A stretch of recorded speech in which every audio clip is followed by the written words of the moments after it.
Dán Nollag. Fadó sa stábla, I Bethlehem I géin, se rugadh leanamh, or slán thóir féin. Na hangels na flahis, na héirí ón slíamh, ag canna le háthas, ciad glóire do dhia. Na ríthe ag farre, na réalta sa spéir, lean siad an solas, go bhfaca siad é. Ní pálás bará leis, ná iadach geal mín, ach stábla an asal, má an séir agus trí.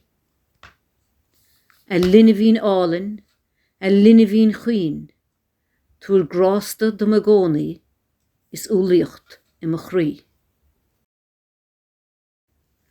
Dán Nollag. Fadó sa stábla, I Bethlehem I géin, se rugadh leanamh, or slán thóir féin.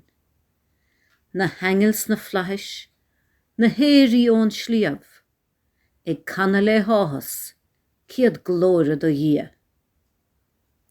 Na ríthe ag farre, na réalta sa spéir, lean siad an solas, go bhfaca siad é. Ní pálás bará leis, ná iadach geal mín, ach stábla an asal, má an séir agus trí. A linne bhín álinn, a linne bhín chuin, túr grásta do mo gcónaí, is ullíocht I mo chrí.